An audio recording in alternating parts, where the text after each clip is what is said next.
Hello, everyone. Thank you for joining us at Your Overseas Home.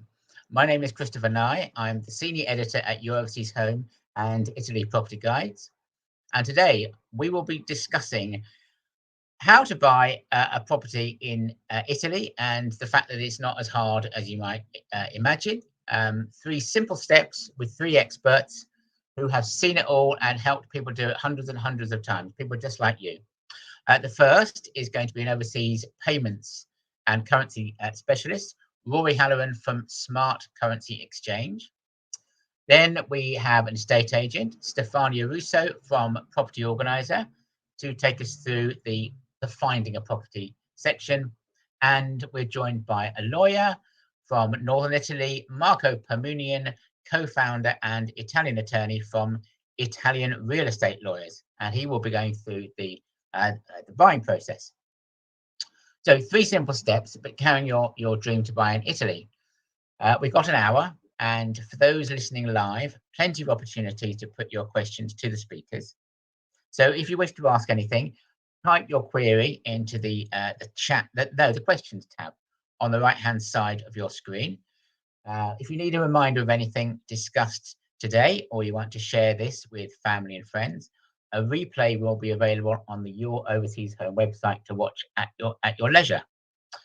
We're going to try and focus on the buying process and payments and the legal process. If we get, I'm sure we'll get into other questions on visas and things too, but that's the focus. Okay, enough of me, and over to the first of our experts, Rory Halloran from Smart Currency Exchange. Um, Rory's been working in foreign exchange for I don't know how many years, a few years, and has helped countless buyers just like you. And the team is based in the UK. And Roy, just sort of say hi and tell us a little bit about Smart and how you can support us. Our readers. Yeah, brilliant. Thanks, Chris. Hi, everyone. Thank you for attending the webinar. So yeah, as Chris said, I'm Rory, and I'm here representing Smart Currency Exchange. So I've been one of the traders on the account management team, and I've been with Smart for just over 2 years now. So yeah, very well versed in helping people like yourself buying property all over Europe, Italy in particular. So a little bit of background about ourselves here at Smart. So we are a foreign exchange specialist, predominantly focusing on the property market, specializing in helping clients buying or selling property overseas. We've now been in the industry for sort of coming up to 20 years. So one of the more established companies within the industry, which means we've got a lot of experience and can definitely assist you with your requirements going forward. And over that 20-year period, we've helped probably around 40,000 people, um, whether that's buying or selling property in that time. So it's really useful to have someone like ourselves on hand to assist you, a specialist to guide you through the whole process. So the primary aim of myself and anyone else on the trading desk is to assist clients like yourself to keep your costs low. Again, whether that's buying your property or selling, just making sure that your budget's fully protected at all times and making you aware of the currency risk that you will be exposed to. As a lot of you probably can appreciate, in the last 6 months to a year in the UK, we've seen a lot of changes, whether that's prime ministers, chancellors. We've seen various budget announcements and interest rates going up, inflation going up. It's a very volatile place at the moment, and exchange rates are extremely volatile at the moment. So our job is simply to work with you on that, so making you aware of the volatility and the risks, and yeah, helping to put a strategy in place to assist you with your plans, making the whole process as smooth as possible. So that's a bit about Smart and what I'm here to assist with. Okay. Um, so tell us a bit about so with the currencies. I noticed was it yesterday that inflation went Mhm. down more than expected. I thought, oh, that's good news. And then the pound went down as well. It seems very hard to work out which way the currency is going to go, and that's very difficult if you're buying a property. Yeah, exactly. Exactly. Yeah, you're completely right. So yesterday we had inflation data. Inflation came down from 10.5% to 10.1%, which wasn't expected. And when something's unexpected, that the market generally reacts in quite a negative way from that, which is why the the pound dropped yesterday by about 1%, which obviously if you've got a budget of say £200,000 alone yesterday, you would have seen basically 2 grand risk come into play on that. And there's a similar situation sort of just over a week ago with interest rate announcements, both here in the UK and in Europe. Again, the pound came out worse from that, and we saw sort of a negative movement on that and rates going against clients who have sterling.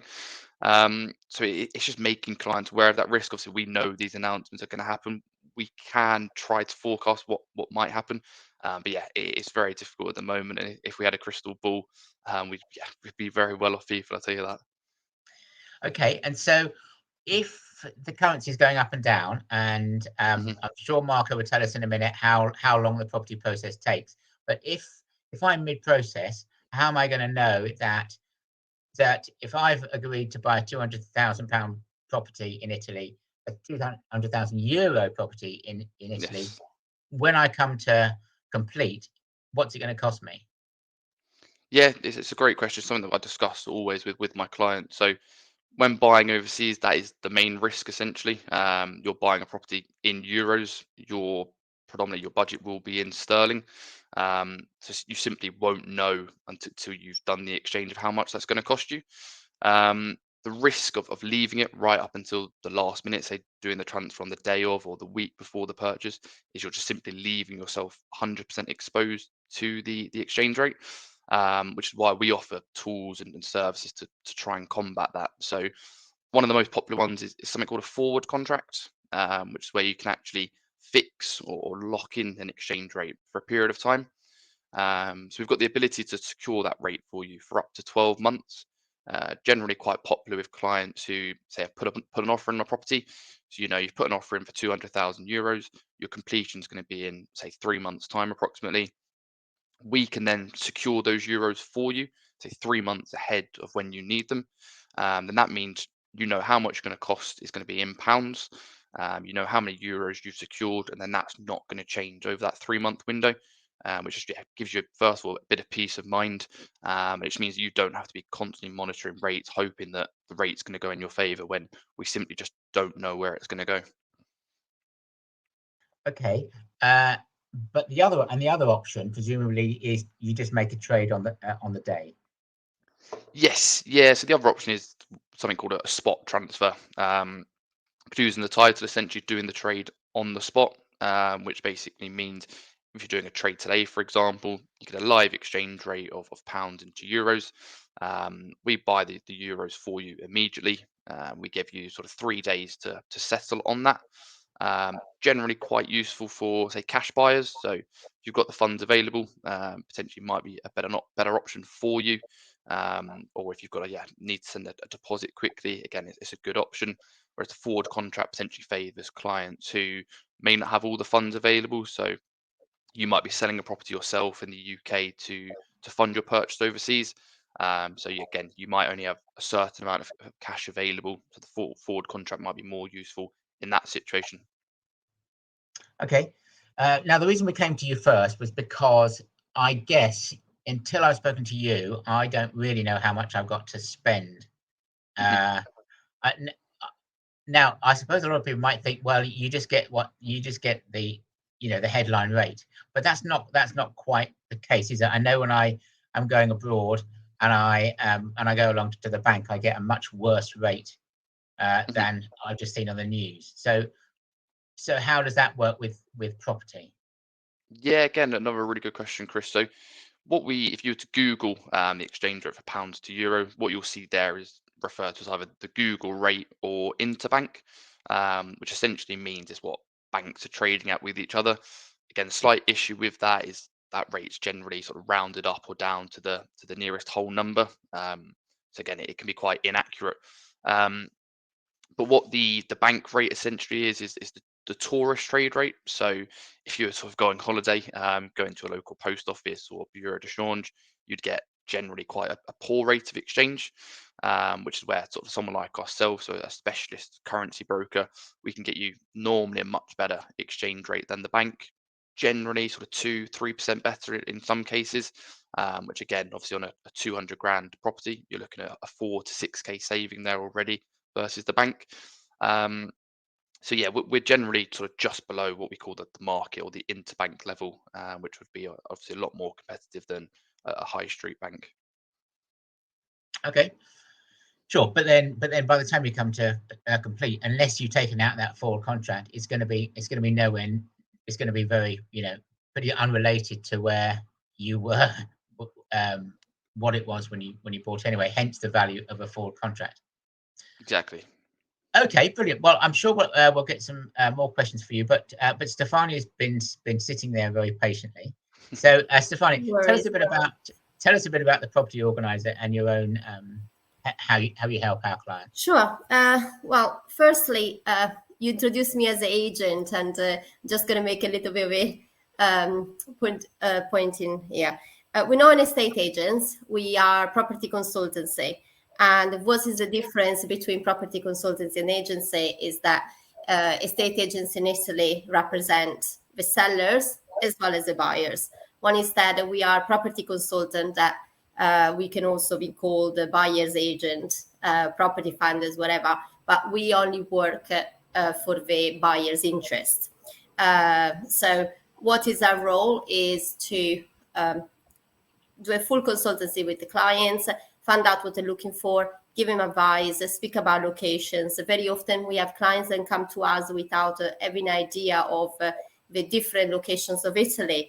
So they might like Tuscany, but they don't know what they can buy in Tuscany within their budget, or different regions, because every region, a bit like in the UK or even like London, has a different pocket of prices.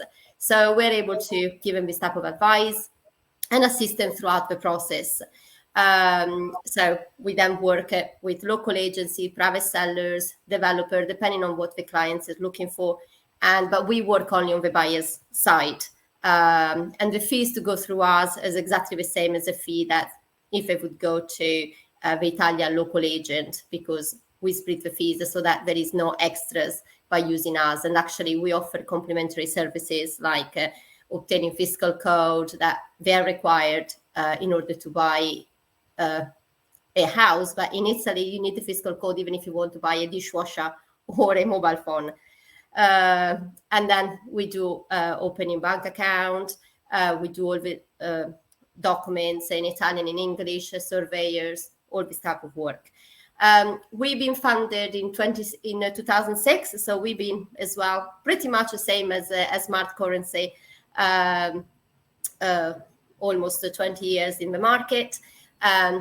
We have professional indemnity insurance, and we're part of the Association of International Properties Professionals. So we can offer not just a personalized service to the clients, but also guarantee that we covered, and our role is really to look after the clients.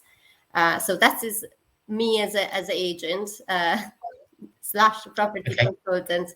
I'm based in London, and I'm the kind of, let's say, managing director. And we have all the various consultants in Italy that they can assist our clients, taking them to do all the viewings. Okay. Now, I've been hearing about that lots of countries, including the UK, our property prices are going down. What's happening in Italy at the moment? Well, actually, it depends on the regions. There are regions where the property actually have gone up. One on top of my head, it could be Puglia, which is in south of Italy. Puglia in the last couple of years has seen property prices increasing. So really depends on the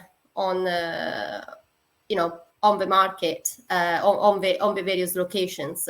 There are some regions where the property kind of gets shifted very, very slowly. The average, I always say, the average property in Italy gets sold within the 12-18 months, so massively. It doesn't mean that the property after 12 months is not being sold as a problem. It's just the average. But equally, there are some towns where, Florence or even Perugia, where the market is so fast that Venice, I think another one, that when clients decided to come for viewings, rather than us preparing and searching for 8 weeks before, we say, well, we need really to search a couple of weeks, because if I search 8 weeks prior your visit, by the time you're coming, half of the property will be gone. So it's Italy has always been like that. It's a market that you need really to look into the various regions to be able to say the price is going up or the price is going down. But certainly is still a good buyer's market, because in the last few years, the Italian government has added quite a lot of taxes for people that own more than one properties. So what happened, a lot of Italians that own maybe 2-3 houses or plus, but they don't use it, they decided to put on the market. Okay, excellent. Right. Well, good news for us, I guess. Okay, so what's the let's say the first step is you've spoken to Rory, you have a good idea of the price, and now we come to you to say, well, we want to buy in this part of Italy. So how does the process work? Would you organize a viewing trip? Would you go and find a few properties? Would it start with an interview? No, basically we will start with an interview, and the first interview is always on the phone, because the best way is to speak with the person, understand what they're looking for, discussing preferences, because just say 3-bedroom, 2-bathroom, it can be anything, just even detached house or country home, the style, the finishing, need really a proper conversation. Emails afterwards are great for exchanging of correspondence, feedback, but the first approach that we always say is paramount for our clients and our consultant is to talk, so we can answer questions and also answer doubts. A lot of what happens very often when clients have an idea of budget, because they already removed a massive percentage to consider the taxes, the professionals, agency fees, and everything. One is that very often, by talking, we can give them the direction of the amount that they need to consider on top of the property price. So then we can have a proper budget to work on. We will carry out then a personalized search. So as I mentioned before, we carry out a search by looking at the market. What we offer is exactly what is available on the market, not just for a foreign buyer, because we know that in Italy the language English as a second language is not the norm. So we have something like 40,000 estate agents in Italy. Perhaps when you go online on website, you always see, say 1% would be a lot already. So we try to do a thorough search. So all the options that we show to the clients prior they're traveling to Italy is what the market offers. And then they're able to say, okay, out of this property, I want to see A, B, and C, whatever. They liaise with us in order to arrange the traveling. They organize the traveling by themselves, accommodation by themselves, but we meet them in Italy, take them to see the properties, give them advice in terms of also negotiation. And then the moment we are interested in making an offer, we represent them for the negotiation, try to get the best deal as possible for our buyers. Okay.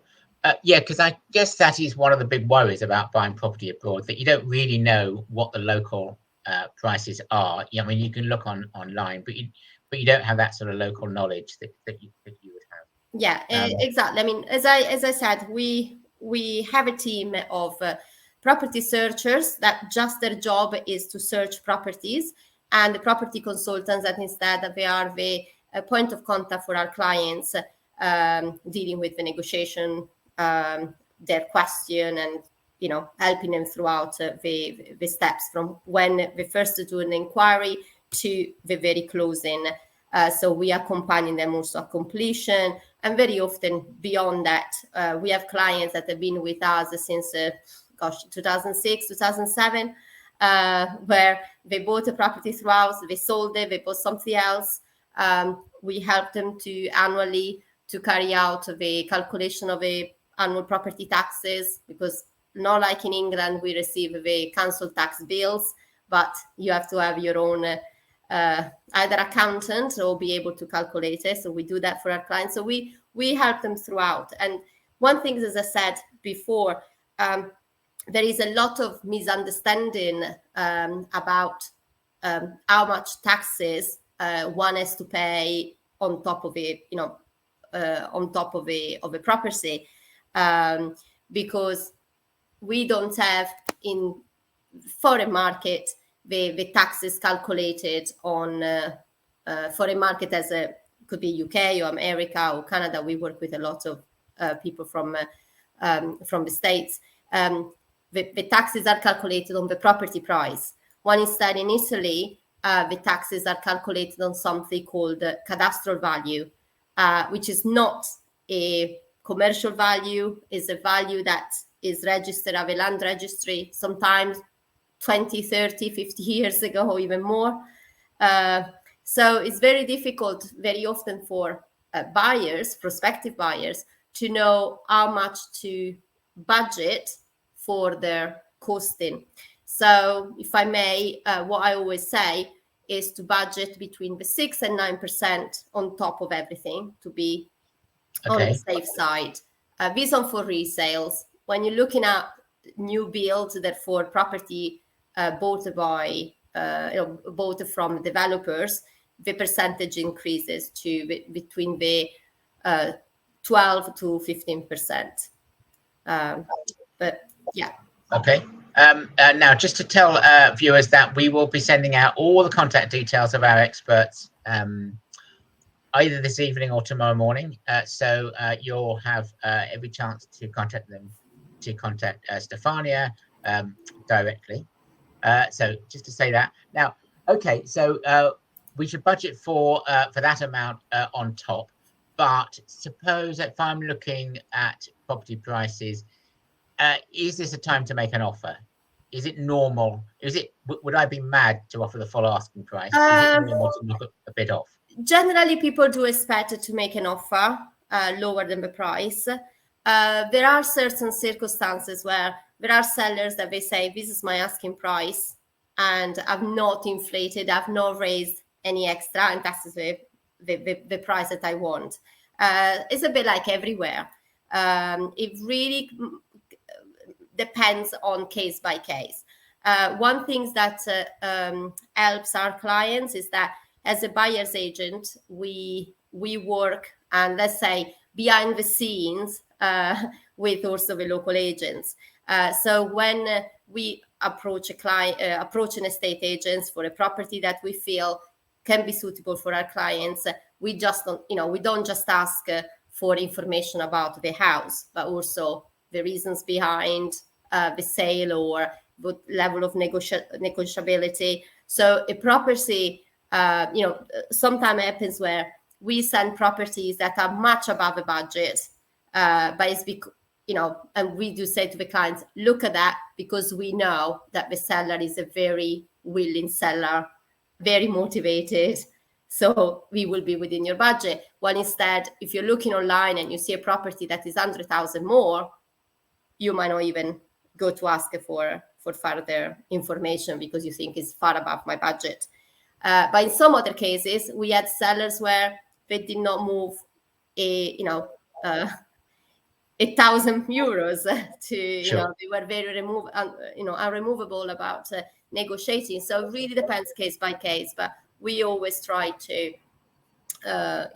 to have some background information to pass on to our clients to make an educated decision. Okay, and when we come to come out to Italy to look at the properties, what would you advise for the length of time we should come over? It depends if it's summer or winter, actually, okay. Chris, because very often in winter you start viewings around the 9 o'clock, and by 3 o'clock you have to finish the last viewing because it's get too dark. And it depends obviously on the type of property you want to see. But if you're going to see a country home, or you're not going to look at a property in the dark.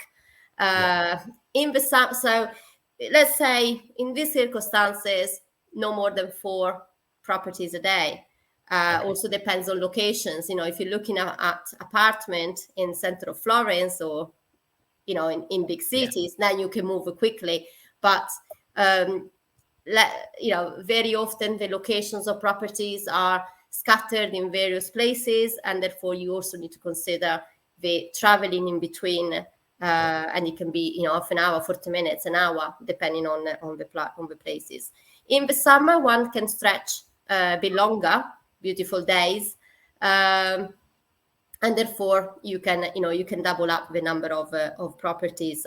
Bear in mind though that in the south it's so hot that very often, for example, in Sicily and Calabria, estate agency don't start doing viewing until 5 o'clock in the evening. So the time is still small. But one thing I always recommend: don't feel that you need to see tons of properties, because otherwise you're missing out. Yes, it's good to compare, but also you compare by reviewing the property that been sent to us, or by if somebody work with other agency or through the website. Never, I would say 2, maybe 3 days of viewings. We had sometimes clients that had 40 property, and they said, we want to see these 40 properties. And we tend to discourage. And when they're really adamant and they want to see as much as possible, we say, okay, can you please do a list of the must, the possible, the if there is time. And we tend to do the viewing of first of the must. And at the end of day 1, they usually say, okay, let's sit down and review everything. We don't want to do, 10 days of just viewings, because it's time consuming, it can be tiring. And looking at properties and the information we sent, or you should already be able to understand what the market is. It's not just by physically going there that you understand the market.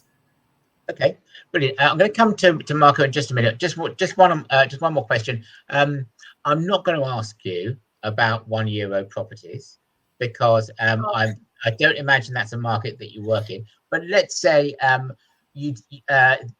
you are interested in a farmhouse or something that's a bit run down. Can you advise on how much renovation is possible? What that's going to cost? Please, very quickly, and I'm going to cover it with one word, the €1 properties, because we cover clients from the millions to the ruins and of 10, 20, 30,000. So we are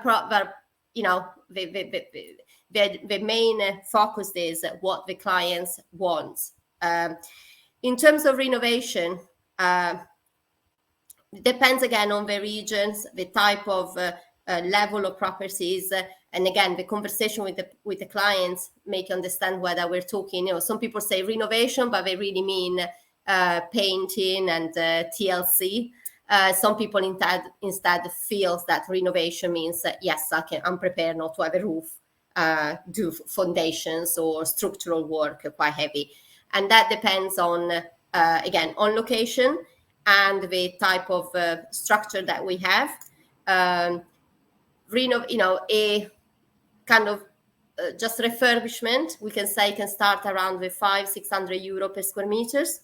One instead, if we're talking about a proper renovation, ground, foundation, roof, you're looking at even up to the €3,000 per square meter. So there is a massive difference, as you can say. In our team, for example, we have a renovation team, and clients very often come to us, and we've been helping clients from building condition, decoration, as well as, at the moment we have 3 clients that we're building from just a plot of land, a villa in Sicily, 2 villas in Puglia. So we can help and helping, by putting in contact with our team and also with building companies, because a building company have to be local, or don't have to, is preferable to be local. In terms of the Euro properties, yes, there are a lot of Euros properties, but it's a lottery. So it means that you can't just decide I'm buying a 1 euros property. You need to put your name in kind of randomly. They will pick names and give this property out. But one thing I would say, these locations are very isolated, very often are location in the middle of nowhere, particularly in Sardinia, for example. They are very inland, same in Sicily, where there is nobody in these little hamlets. So there are type of incentive to repopulate areas that are ghost town. And when somebody has the luck, I'm not 100% sure if I call that, to be appointed a property, there are very strict guidelines in terms of the timing that they need to renovate them and the budget that they need to invest. So it might be that you pay 1 euros, but you might have to invest 200,000-300,000 euros to renovate a property that would not be your prime location or your preferred location. So Okay.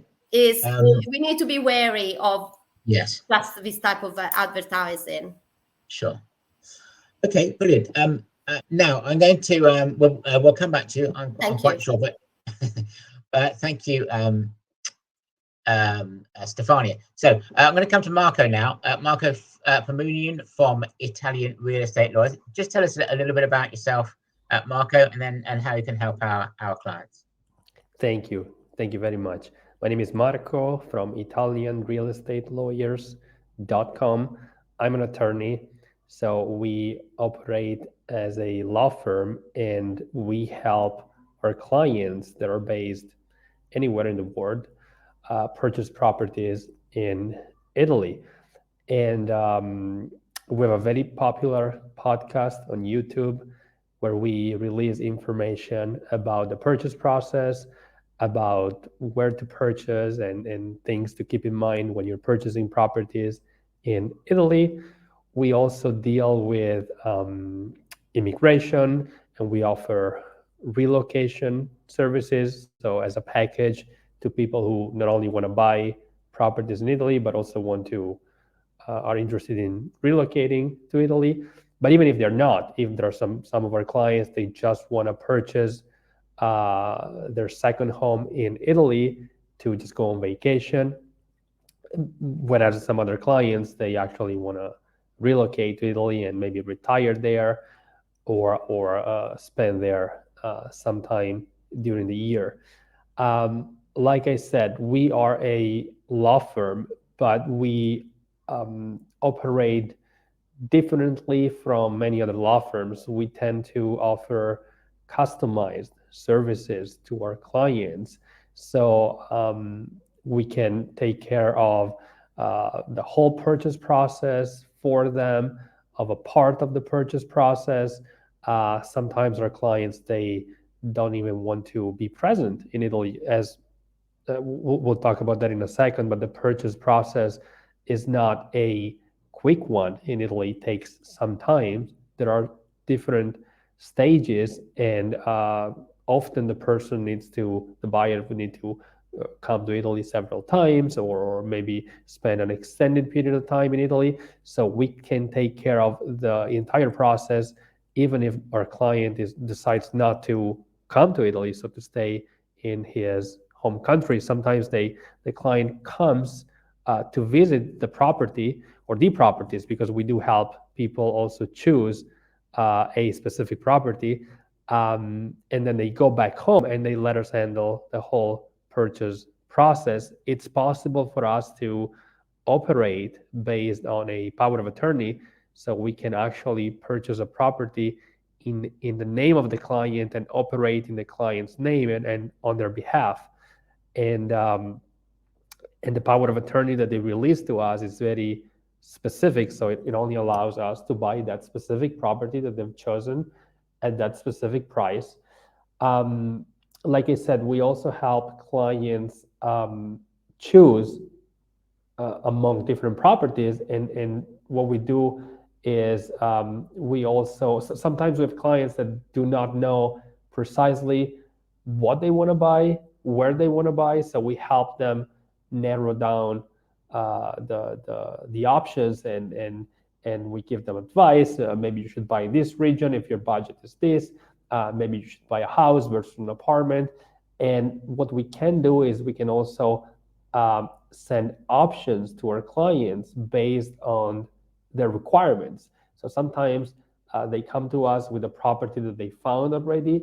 Sometimes they're like, okay, you send me all of the properties that are on the market at this moment in time that meet my requirements, maybe in this specific region, maybe near the lakes, and then I will choose. And what we can do is we can also help the clients organize viewings. So we can help them basically set up these viewings with the owners directly, or with the real estate agents, where the real estate agent is involved. And when the property has been identified, we help them secure it. So we help them buy it. A lot of people are scared from buying in Italy because it's a market and a legal system that they are not familiar with. So they want somebody to help them understand the process and represent them, somebody that they trust, to represent them during the process. Sometimes the client is present in Italy, so it's with us when we buy the property. Some other times we buy without the client because the client has already seen the property and they just give us this power of attorney. We also help clients choose the notary, and we keep the contact with the notary. The notary is a key person in the process. It's necessary in Italy to use a public notary when it comes to purchasing a property, and that's why the process is much different and a little bit more complex than in other countries. And we can explain what the notary is in a second. We also help people set up bank accounts. We help them facilitate the payment, and anything else that they actually need to purchase a property. So it's not that we offer only a specific range of services. We try to offer anything that they might need in order to secure that property. Brilliant. Okay. So can you give us a brief outline of the process when they found the property that they like or they're interested in? What happens next? So the process normally starts with a formal offer.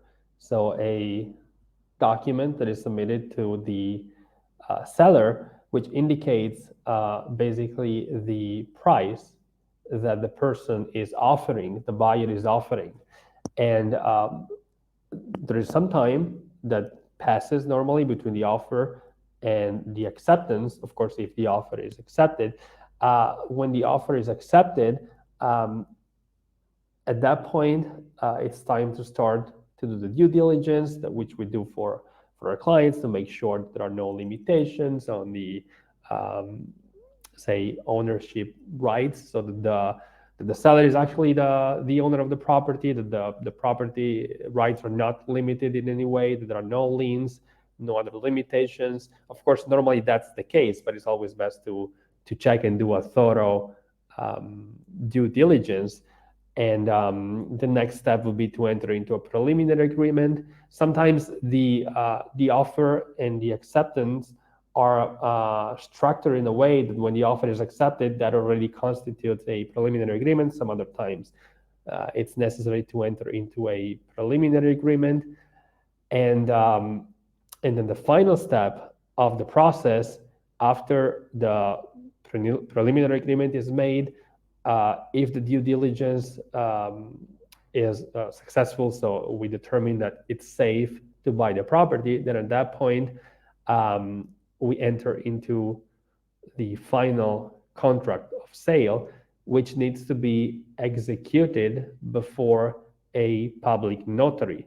So in Italy, it's necessary to go through a public notary. A public notary is a public official, but unlike what happens in other countries, for example, in America, it's sufficient to have a license to be a notary, and the purpose of the notary in the U.S. is just to certify signatures and whatnot. But in Italy, the notary is somebody who went to law school and completed law school and also went to a notary school. So somebody that studied for almost 10 years, and there is only a limited number of notaries in a certain area. So the notary in Italy is, like I said, a public official, and is the person that will certify the transaction. And what happens before the notary is that there is the seller and the buyer, or us, if the buyer wants us to represent the buyer. Of course, we need to have a power of attorney, and the final contract of sale is signed, and normally there is an exchange where the buyer hands the check, a certified check, and the seller gives the keys of the property, which of course we mail to the buyer when the buyer is not present. So that's okay. Brilliant. Now, I noticed that you didn't mention a survey in that. British people have got this thing about surveys. Is it normal to get a survey done on a property before you buy, or less so in Italy? It's quite common, especially among foreign buyers. So a lot of foreign buyers, just for their peace of mind, they want to do it. And I have to say, it's becoming very popular. So the answer is yes. Normally, it's conducted that among our clients, it's more the times that we do it than the times that we don't do it. Okay. Now, what paperwork do I need in order to buy? Just a passport, or do I need to get a bank account open, or? So the Codice Fiscale, I think you mentioned. Yes. So the Codice Fiscale that Stefania mentioned is, of course, necessary to purchase a property in Italy. It's not difficult to get one. You can get it through the consulate of Italy in your home country, or it's a little bit easier to just get it in Italy. Now that the rules are changing, it's harder to get it in Italy because the Italian authorities, there is this going back and forth with the Italian authorities and the consulates, where one says the consulate is responsible for releasing this Codice Fiscale, these tax codes, and the consulate says, but it's possible also to get in Italy. But one way or another, it's not difficult to get it. And of course, we facilitate that for our clients. And the tax code is an alphanumeric number that basically identifies you as a person in the eyes of the Italian government. Of course, it doesn't mean that you will be paying taxes in Italy, even if it's called tax code. It's very similar to a social security number in the US. So basically, it identifies you as a person, and it's going to be stated on the contract, on all the contracts, actually. The other documents that you need are only your passport. A lot of people, they ask us if they need to be residents in Italy in order to buy, or on the contrary, if buying a property gives you the right to reside in Italy. And no, you do not have to be a resident in Italy. So even if you're a foreign citizen and a non-Italian resident, you can buy. There are some limitations with some countries, of course, not the UK, the US, but some countries where it's not allowed for Italians to buy there, then there are some limitations for them to buy in Italy. But we're talking about isolated cases and very, like some countries, like small countries. But if you're a UK citizen, if you're an American citizen, or Australian, or any other modern country, you can buy in Italy without problems. You only need to have a tax code, you need to have your passport, and it's not necessary to open a bank account in Italy, even if that facilitates the process, and we help our clients do that. And buying in Italy does not automatically doesn't give you automatically the right to reside in the country. If you want to do so, if you are a non-EU citizen, then you need to apply for a visa. Okay, and you can help people with visas too. I understand. Yes, of course. what are you finding that most international buyers are using as a visa? Sorry, dog started. Visas. What are most people using as visas now? So I have to say, of course, if you are an EU citizen, so if you're a citizen of Spain or Ireland, you do not need any visa to be able to reside in Italy. You can buy your property and then just go live in Italy the next day.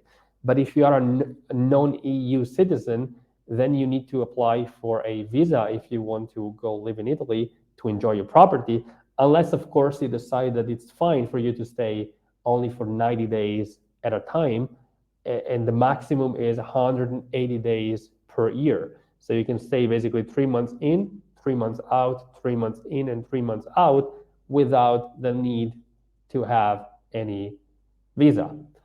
Now, if you want to stay longer, so if you buy a property in Italy and you decide that you also want to live in it for an extended period of time, you have to apply for a visa, and the Italian government has made available several visas. The most common is probably the elective residency visa, which is not only for retired people, but it does require a passive income, so money, a flow of money, not just money in the bank, but you need to show that you have a certain passive income, and you apply for the visa through the consulate in your country, and it's normally given for 1 year, but it's renewable. Other visas are the student visa. Of course, you need to be enrolled in an Italian school. Even a language school will do. So, and there is no age limit really. Other popular visas are the well, actually, the Italian government just introduced the digital nomad visa, though we're waiting for some legislation to define some aspects. And so as of right now, you cannot apply for the digital nomad visa, but it will be finalized shortly, hopefully. Yeah, I know. It's going to be a big deal, I think, because lots of us are sort of we're moving towards semi-retirement, but we do a bit of work for the company that we used to work for, and so the digital nomad visa would allow you to work for another company in the UK or the US and Yes. have a visa to stay in. Would you advise buying the property first or getting the visa first? You know, it depends on what you want to do, and you can go both ways. So there's no straight answer. If you want to just use the property for vacation, then it doesn't really matter if you have a visa. But if you want to stay for longer, of course, it's just best to maybe secure the visa and see if you get it first, and then to buy the property. Also, there are several benefits for people who buy tax benefits, who buy their first home in Italy. However, in order to take advantage of this tax discount, basically, which is not insignificant, because instead of paying the 9%, it's a one-time tax. I'm referring to the one-time tax that you pay when you buy a property, which is the 9% for anybody, but it's the 2% if you are buying your first home in Italy and you qualify for the tax discount. How do you qualify? You qualify if you move your residency into the property within 18 months from the purchase. And of course, to move your residency, so go live in the property, unless you are an Italian citizen or an EU citizen, you do need a visa. So if you're interested in the tax discount, then probably it's wise to think about how can I reside in Italy before you buy the property. But again, it depends on what you want to accomplish. Okay, Annette has asked, has mentioned, it says you mentioned 3 months on and 3 months off. That's the 9 days. She says, can you stay for 2 months on and 2 months off? Yes, you can. I mean, the grand total it needs to be like 6 months. So as a non-EU citizen, you can only stay in Italy for in total 6 months a year. There is a very useful tool on the website of the Italian government, and we can share the link maybe later, or whoever is interested can email me, that calculates the amount of time that you can stay in and out. because it's not that easy to calculate.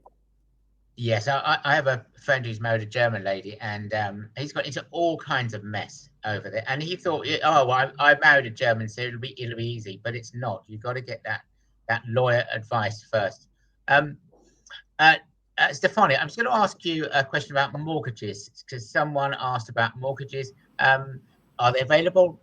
What would we need to show? What kind of loan to value would we be looking at? Yes, you might have seen me that I replied to one of the questions that were asked about the mortgages. In Italy, the mortgages are still allowed for non-Italian. It's not about the nationality for the buyer, but it's where the income is generated. So for even an Italian that lives in the UK, like for example myself, the rule would be the same as a British person living in the UK. So the loan to value at the moment for for income that is not generated in Italy is about 50. We've been managing to stretch to 60%. The rules are very different in terms of mortgageability, if we want to call it, or affordability, than in the UK or in the US. It doesn't work the amount of income multiplied by 3, 4, or 5 times. Italian banks use a different method to check affordability. So they use the outgoings and then divided by 3 times, depending on the banks. I'm not going into details because it would be a bit too complicated. However, for example, in our company, we have a person that deals just with mortgages with Italian banks, and that we assist our clients in doing so. So it's always better before doing a search and before starting to make an offer on a property to check the kind of your own affordability, because very often we have clients that come and say, okay, I want this property, I'm going to buy by mortgage because I know I'm a mortgageable. I know in England I can obtain so much. And then by looking at their details, the information that is obviously all done confidentiality with the person that deals with mortgages, we are able to say up to how much we are able to borrow with an Italian bank. And one thing is important also to say that between banks, the rule of where the property is applies. So what it means that an English bank, an American bank, a Dutch bank would not be able to apply for a mortgage in Italy for a property based in Italy. The mortgage on an Italian property has to be done by an Italian bank. But yes, something that can be done. Is just a different type of loan to value than in your own country, and it's important to double check these things. Okay, thank you. So I was just answering one of the questions while you're talking. Okay, now let's talk about the length of time. So if I want to be in Italy by late spring, early summer, how long does the process take, would you say, on average? I know. It really depends. It depends, obviously, if the property is vacant, is a holiday home for the seller, so therefore he can move out straight away. If a property needs something to be fixed in terms of permission, because very often what we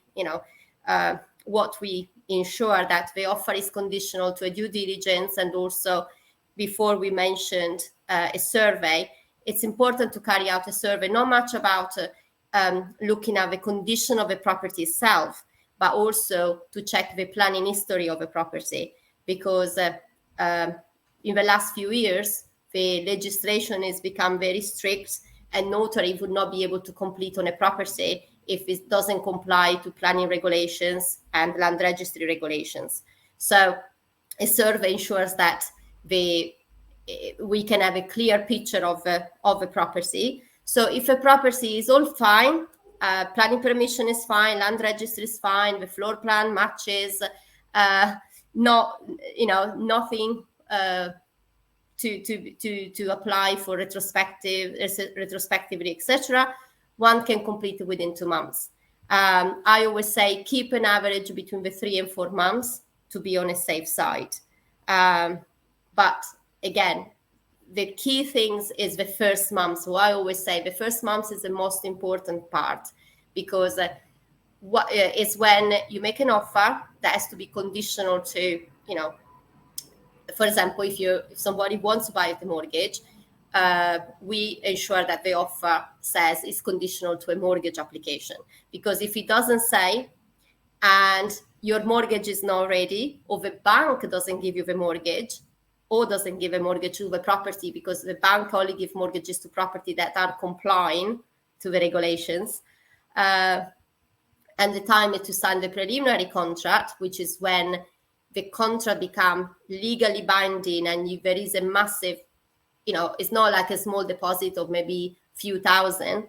A preliminary contract, usually there is deposit of 25-30% that get paid. So if you don't make the offer conditional to due diligence or a survey or a mortgage, you risk to having to pay and not having the money back if anything happens. So Sure. the timing afterwards, as I said, really depends on situation, but considerably 3-4 months to be on a safe side. Okay. Simon has asked, I'm looking to rent for 6 months before buying so he can get to know the area better. Seems very sensible, but is it possible? Is there a visa that would allow him to do to stay for 6 months? At the moment, as Marco said, you can only have 3 months without a visa. If somebody, and the 3 months have to be spread. Basically, said the 2 months on, 2 months off, but mainly it has to spread over the 6 months. So the 3 months cannot go over the 6 months period. So if somebody stays there for 6 months, you will need to apply for a visa. In that case, I would expect they would go for an elective residency visa.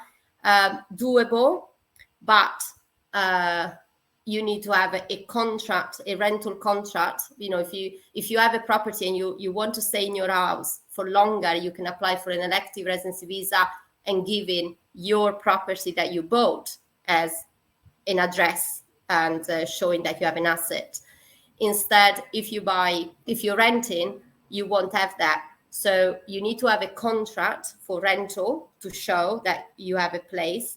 But very often, these contracts only for short let are not accepted by the Italian consulate. So the Italian consulate wants something that shows kind of long-term commitment. Sure. So it can be a bit tricky. And I always suggest it.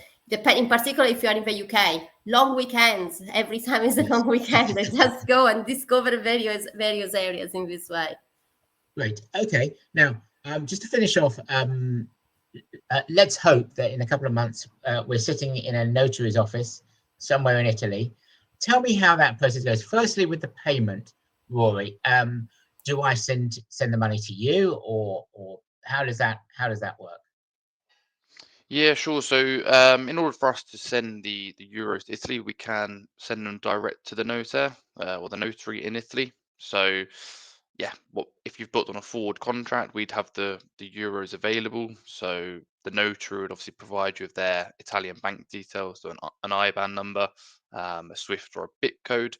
We would then process that payment, send it direct into their account, and they can obviously provide the euros direct to the seller. Or if you're doing the spot transfer, again, we can get that all done within 1 working day. So if you're needing to complete quite quickly, again, we would book the contract in, you send us the equivalent amount of pounds as agreed, and again, you provide us the Italian bank details, we'd send the euros straight to the notary. Okay. And how do we know that process is safe? Because banks, we know banks, but we don't all know smart. So how do we know that the things are all going to be safe? Yeah, it's a great question. So we're fully authorized by the Financial Conduct Authority. So we're one of a small number of companies that receive full authorization as a payment institution by the FCA. So basically what that means is all clients' funds that come into us, whether that's in pounds or in euros, go into completely segregated, ring-fenced client accounts.